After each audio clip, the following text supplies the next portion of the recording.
Game প্লেটা আর আগের মতো নেই। আগের মতো কেউ গ্রুপে এসে বিগ ফ্যানও বলে না। আগের মতো আমার বন্ধু বান্ধবগুলো এখন গেমও খেলে না। সবাই ব্যস্ত তার নিজের লাইফ নিয়ে। অথচ আমি এখন এই গেমটাকে ছাড়তে পারলাম না, কারণ এই গেমের সাথে জড়িয়ে আছে আমার 6 বছরের ভালোবাসা, কত আরো আবেগ। কতই না খেলেছি এই গেমটা। সেই একটা দিন ছিল 2022 লকডাউনে দিয়া সারাদিন রাত 24 ঘন্টা ধরে গেম খেলতাম। কতই না বকা শুনেছি আম্মুর হাতে, তারপরেও এই গেমটা ছাড়তে পারিনি। কিন্তু এখন এমন একটা সময় চলে এসেছে, হয়তো বেশি দিন আর গেমিং লাইফে থাকা হবে না। গেম প্লের যে অবস্থা দেখতে পাচ্ছ তোমরা, আগে যেখানে 6টা প্লেয়ারে ইজিলি মাইরা দিতে পারতাম, এখন 4টার মাঝখানে ঢুকে একটারে মারতে কষ্ট হয়ে যায়।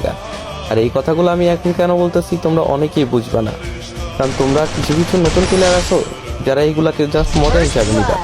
কিন্তু ওল্ড প্লেয়ার যারা আছে, যারা তাদের গেম প্লে হারাইছে, তারা অবশ্যই আমার এই বেদনাটা বুঝবে, তারা আমার কষ্ট বুঝবে।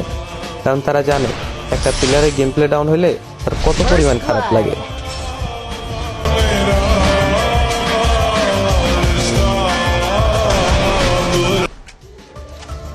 গেম প্লেটা আর আগের মতো নেই।